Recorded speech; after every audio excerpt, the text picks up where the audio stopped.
Hi, I'm Zibby Owens, and I am the host of this podcast, Moms Don't Have Time to Read Books. I am also a newly minted USA Today bestselling author of the novel Blank.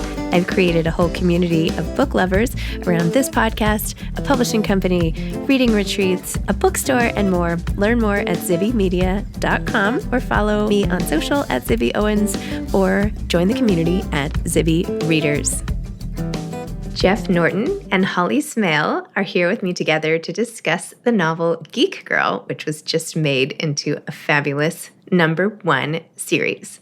Jeff Norton is an acclaimed author and executive producer for television. His books include the award-winning thriller franchise Meta Wars, the comedy adventure Alienated, grounded at Groom Lake, which, by the way, Jeff was already on this podcast discussing a couple years ago, and the new swashbuckling Dino Knights chapter books.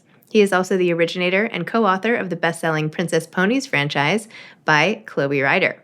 In television, Jeff is the originating executive producer of GEEK Girl on Netflix, based on the best-selling novels by Holly Smale. The supernatural drama The Small Hand, based on the best-selling novel by Susan Hill, and the hit preschool show Trucktown, based on the New York Times best-selling picture books by John Skieska. Jeff studied film and commerce at Queen's University, Canada, and earned his MBA from Harvard Business School, where, by the way, we were in the same class and became friends and have stayed in touch, and that's how he's here. Holly Smale is the internationally best-selling, award-winning author of GEEK Girl and the Valentine's Teen series, which have sold 3.4 million copies worldwide and have been translated into 30 languages.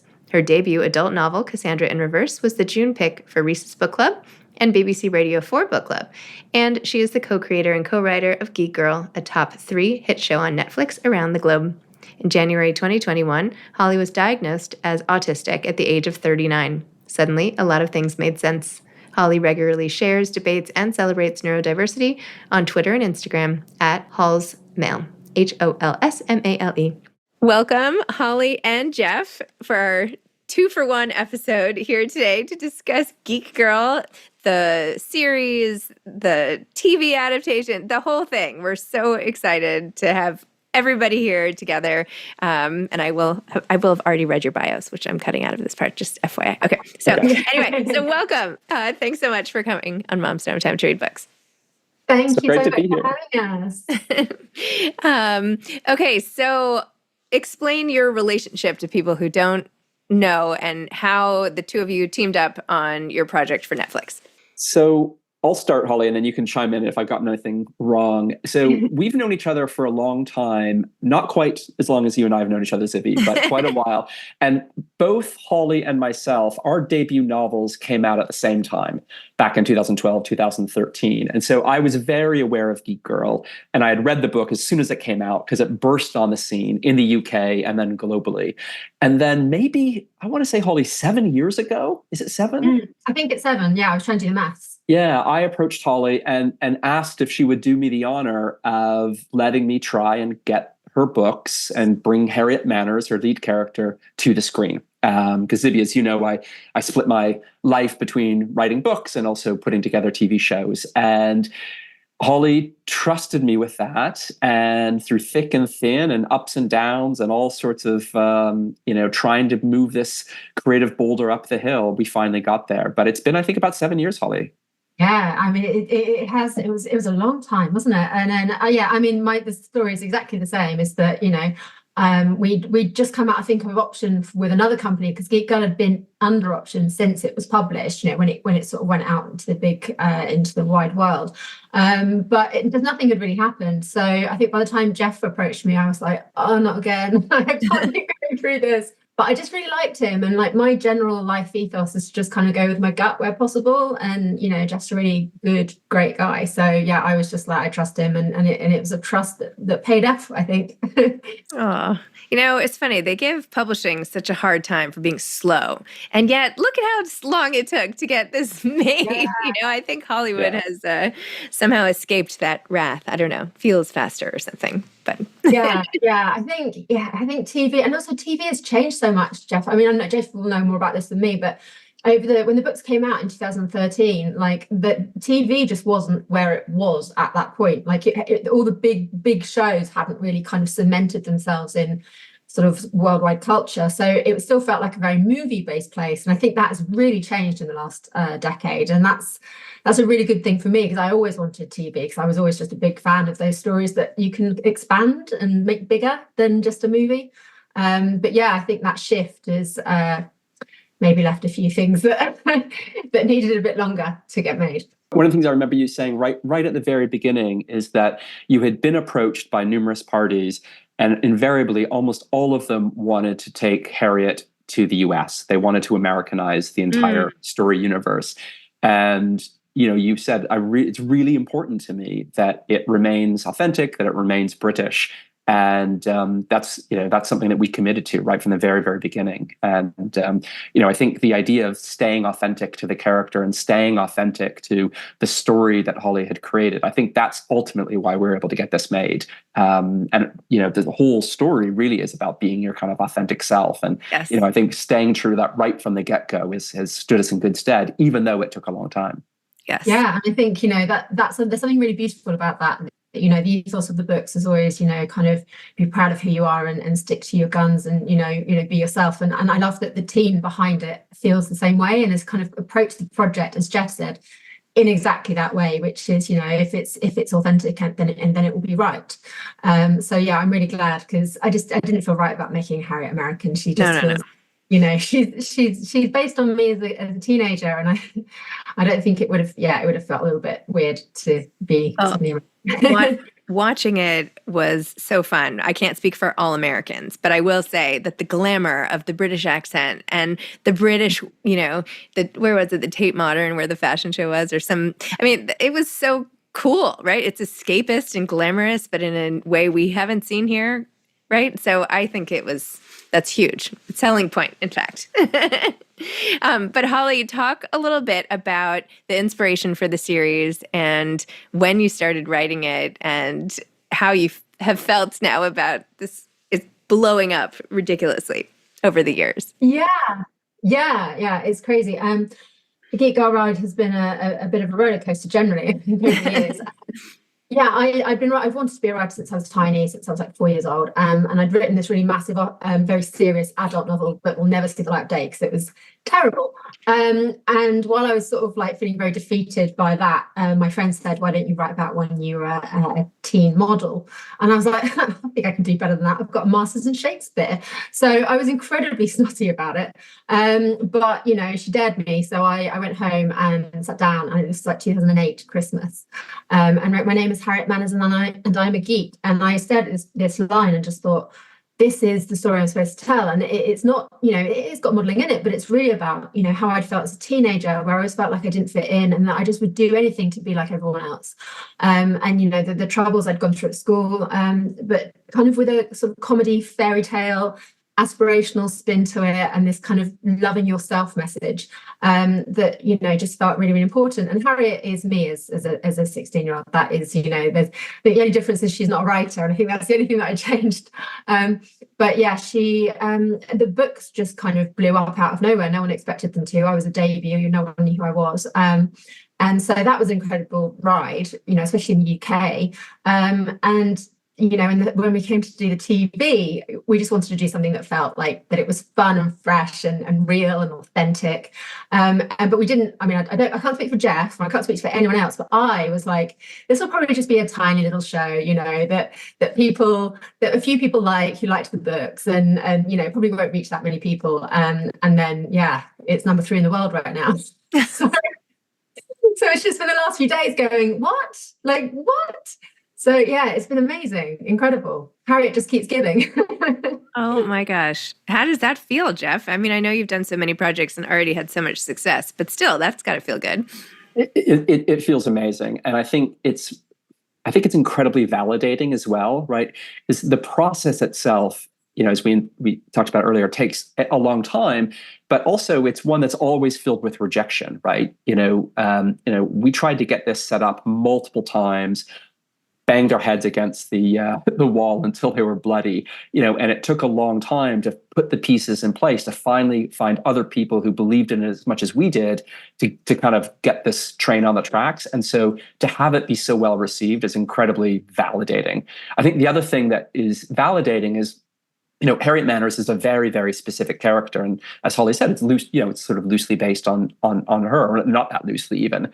But one of the things, one of the things that I always believed about Harriet and about the books is that they were actually incredibly universally appealing. And what I mean by that is Harriet, everybody feels like an outsider, and Harriet is an outsider.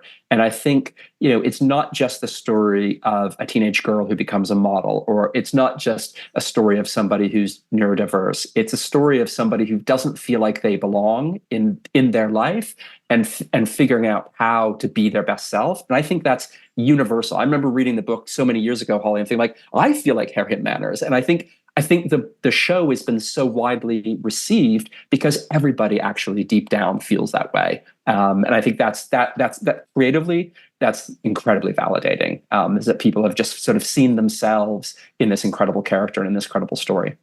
Yeah, it's amazing. And I think as well, like there was so much joy. Just when we first sat down, Jeff, I remember like talking about like what do we want this show to be? And it was like, we want this to be joy. And there's a line in it where Nick tells Harriet, joy spreads, it always does. Mm-hmm. And for me, like the cast, the crew, everyone working on the show, like from the actors to the director, every single person was bringing it to it. This kind of just this fun, this sort of like silliness, this good, warm heart, kindness. They were just bringing this amazing energy on set. And I think that is what has touched so many people. They can kind of sense it coming through the screen. It's like, this is coming from a good place. This is coming from a place from good people who want to spread joy. And, I think that's special. And it's, it makes something that, could have been seen as niche, actually, as Jeff said, appealing to everyone. Wow. And Holly, talk a little bit more about your neurodiversity and how the book actually enabled you to be diagnosed and all of that. Yeah, it's all very meta. So as I mentioned, Harriet is me as a teenager. And my main goal when I was writing the book was that I couldn't see people like me in books. So I was like, well, then I'll just write it. If I can't find it, it's that Toni Morrison quote. So my focus was on why do I feel different and trying to express those differences, in the many different areas of my life that I struggled with. And it was kind of an elephant in the room that I didn't know the word for. I was like, I'm trying to explain this. And in a way it worked in terms of, because I didn't know what I was trying to explain. I didn't do it in a cliched way because I was just trying to be honest. And then the books came out and people started coming up to me and going, Harriet's autistic, you know that, right? And I'm like, what? No, what is she? And I was like, no, of course she's not, because I'm not. So that would be crazy. And then the National Autistic Society messaged me and was like, she's autistic. And I was like, I was quite rude and dismissive and sort of said they were barking up the wrong tree. And then as the messages started getting more and more frequent, and I was struggling more and more in my personal life, I just, during lockdown, I just had a lot of time to think and a lot of time to, melt down privately. I suddenly thought, you know what, I think they might have been on the money. So I went down that process and fully autistic, also dyspraxic. So everyone who's like, oh, she's so annoying, she falls over so many times. And I'm like, not as many as I do, actually. I can't get through a door frame without smashing into it. Like it's. Wait, can you explain dyspraxia to those who don't know what it is? It's mostly famous for being the clumsy neurodivergency. It's basically very simply like from a physical perspective where you can't really control your kind of muscles, the neurons. There's something going on there that sort of slows that down. So can't pick up a pen without focusing on it intently. Like I drop things, I break things constantly. There are other elements that go on with, like ability to read maps and all that kind of thing, but it all gets a bit technical. I didn't know I was dyspraxic either, and I got that diagnosis as well. When I was writing it, I was just trying to express how I'd felt. I came onto the neurodivergency scene relatively late at the age of 38. And suddenly had all these answers to the questions that I'd been asking for literally my entire life. And it was mind-blowing. It just, it changed so many things for me. And it really, writing Harriet made me love myself more. And I think that she is that special character where she didn't just touch other people's lives, she also touched mine, and she changed the way I saw myself, which is, I just think it's a beautiful thing. So then how does it feel to watch your younger self? I mean, we always talk about, what would you say to your younger self? Like you have that person sort of dancing around on set. So how do you feel? How does that feel? And Jeff, how does it feel knowing that you've sort of recreated this, not only a character, but a person at a different stage of life and, one who has changed so many lives? That's a big responsibility to depict that correctly. Yeah, it really is a big responsibility, and I have to give a shout out to Emily Carey, who is the lead, who plays Harriet. She's just absolutely incredible and embodies the character, and carries a lot on her shoulders. But one of the things I think that's really incredible is that we deliberately in the series, even though Holly later in life has been diagnosed and we didn't want to do that in the series because that young version of Holly, Harriet Manners, hadn't yet been diagnosed. And what we didn't want to do is make this a show about autism. We wanted this to be a show for everybody, and there is going to be a journey. And those who know clearly can see it. And I think one of the things, and Holly, you and I were joking about this the other day, you think that every GP in the country, or I suppose the world, is their phones are going to be lighting up, because I think a lot of people are going to see themselves, particularly young women, in Harriet and be like, it makes sense now. And I remember one of the things that you told me a while ago was when you got your diagnosis, it was like all of a sudden your life just made sense. And I think that's a really, really powerful thing that we're able to do for the audience. Yeah, it's like a light going on. You're suddenly like all these things that you hate yourself for. And, although Harriet finds so much self-love at school, it took me a little bit longer, because it isn't an autobiography. She is me, and I was a model when I was her age and all of that. But it is fiction. I'm a fiction writer. I obviously fictionalize it. But it took me longer to find that level of self-love. And my diagnosis did help with that. And as Jeff said, we really thought long and hard about how we were going to approach that in the show, because the reality is, when you're autistic, you don't always want a show about that. We're humans who have lives and loves and friendships, and we want all of that stuff. We don't want to be separated out into that's an autism story, because we're just humans getting on with it, like everybody else. And as my experience as an undiagnosed teenager, it was really important to all of us, I think, that we show that, because it is the majority. I think 80% of teen girls are not diagnosed. So, it is the majority experience that we wanted to show. So yeah, I'm really, and it's been accepted so well by, so far, touch wood, the autism community, who've just really just embraced it and said, that they feel reflected and seen and valued, and it's amazing. Yeah. And not to put you in any position of being any type of mental health expert, because you've written a novel and, we can't do that. But if there are parents who are listening and 80% of teenage girls are undiagnosed, is there something parents should maybe see as a wake-up call, or something that maybe they should check out more that you wish people had noticed about you? I think, to be honest, it's not one characteristic. It's an entire neurology. So, I think if it seems to be lighting up a bell somewhere, then do some research, look into it a bit more, and you'll start to see, okay, this is not for me, or okay, this is starting to feel familiar. So, I'm definitely not kind of a doctor or a psychologist or anything like that. I'm just speaking from my own experience. But yeah, I think it's, and what I really, really, really hope is that the show goes a little bit further into just making everybody love everybody. We don't need to have these kind of stereotypes and taboos, and we're all just wanting to get on and be happy. Yes. So that's the sort of the lasting message, I think, is just let everybody be themselves. I mean, one of the themes in the book and the show, it really is about friendship and the different forms it takes, and loyalty, and all of that, which we're all dealing with at any age, at any neurology, neuro whatever. It doesn't matter, right? You get something a friend wants, and how do you handle this, and all of that. So, and it matters. I saw it somewhere, and it was described as low stakes, which I thought was really interesting, because I was like, yeah, I wonder if that's because it's a female-based show, because the things we're dealing with, like friendship and love and identity, and all of the things and family, and all the things that I would argue are the most important things in most of our lives, they don't feel low stakes to me. They feel like they're high stakes. They are the things that matter, especially when you're that age, when you're 16 and you're working out who you are.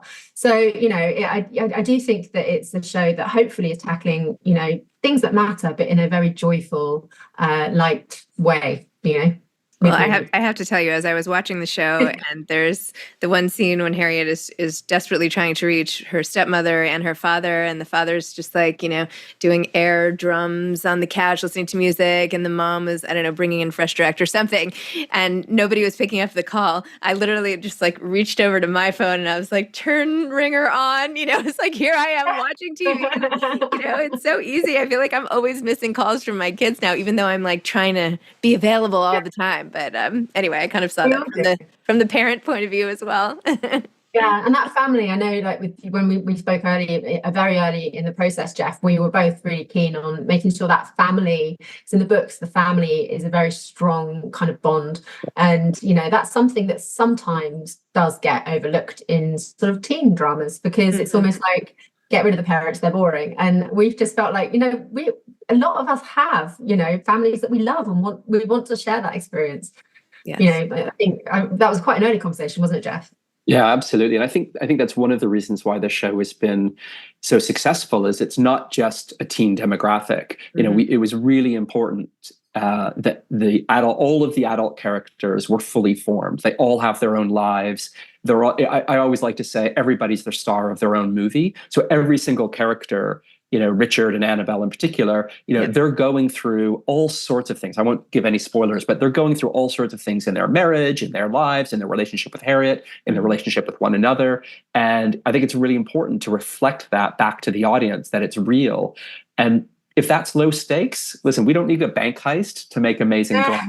I think that's life. And I think that's one of the things that people have really responded to, is that we're holding up a mirror to people's lives. Now, it's a funhouse mirror, right? Because, it is a rom-com, it is a comedy, it is wish fulfillment, it is a Cinderella story, it's all of these things, but it is a funhouse mirror to everyday life. And I think people cherish that, particularly in these times where everything is just so fraught and can feel really negative. To put joy back into the world is a good thing. It's amazing. And I mean, it's only been out a few days, and not even a week yet, and I've had so many messages from people of all ages, to be honest, saying, I've had a really rough day. And like, one of them was like, I just had a really rough day and I'd been crying for 2 days, and I watched the show and I got up and felt like 100% better, because I just felt like, I can do this. I love me, so I'm all right. And that's amazing. Those kind of messages, they mean like the world, because yes, of course you want to appeal to readers of the books that have loved them for a long time. You want to appeal to new people, but what you want to do is like reach people and make a difference to just their day, to be honest. Like, even if it makes them laugh when they're feeling a bit low, like, that's enough for me. I'll take it. So, I think I just think bringing out something that's joyful and fun is just, I don't know, it's a good feeling, isn't it, Jeff? It's a great feeling. And I think, for the folks who are listening, who are parents, because Zibby, you and I are both parents of children of roughly the same age. One of the things that I think is also missing out there that we're providing is something to watch together. There's just, I often struggle to watch something with my 14-year-old that isn't cringe, that I'm not going to be, that he's not going to be embarrassed, I'm not going to be embarrassed, or it's totally inappropriate. And I think putting something out there that parents and young people can watch together, giving that gift of time is precious, I think, because there's just not enough of that time together. And if it's, quality time on the sofa watching a great show that you can do all together as a family, I just think, let's bring it on. There should be more of that. Totally special, to be honest. I mean, I have a niece who's 7 and we're very close. And it's the first time I've been able to watch anything with her where, we're both watching the same thing, and she was gripped. I mean, she now looks at me with a lot more respect than she used to. I was just the auntie who wore pajamas all the time and told her she's up in the house. But it was gorgeous just sitting there with my niece, who I love more than anything, and just watching her little face while she was watching the screen, because she's 7, and she's still dealing with stuff at school and all that kind of stuff, and just watching her face light up at like the really lovely bits and get really like mad at the bits where she was like, it was just lovely watching her go through that journey and being able to go through it with her, because as Jeff said, it is for everyone essentially, and I think that's something pretty remarkable. I actually recently watched a couple of weeks ago 16 Candles with my kids. Have you ever? I hadn't watched it in decades or anything, but it is that same sort of on the outside, right? This is like the new 16 candles, if you will, right? Trying to be accepted, trying to feel seen. Yeah. I think we've got a song from 16 Candles in Geek Girl. Yeah, we've got a really fun Easter egg for the John Hughes fans. I won't spoil it because people want to discover it. But you're absolutely right. I mean, there is, we talked a lot about those sort of 80s rom-com John Hughes films in terms of, the different perspectives of the teenagers, and again, that idea of feeling like the outsider. Because I think that is. It's a very teenage thing, but I honestly believe it never goes away. I know that we now have the phrase imposter syndrome, but I think everybody has that for their entire life. And as Holly said, we're all just people trying to get on. Yeah. And I think the show really captures that in a really loving, joyful way. Wow. Yeah. Bravo. Just warm-hearted. Yeah, I think that's it. Warm hearts. Yeah. Is the key. Amazing. Entertainment with a heart and a purpose. It's perfect, right? Yeah. And hopefully it brings people back to the books as well. I mean, I think that's the other thing is, yes. we're all three of us are authors, and Holly Zibby's a fantastic author in her own right.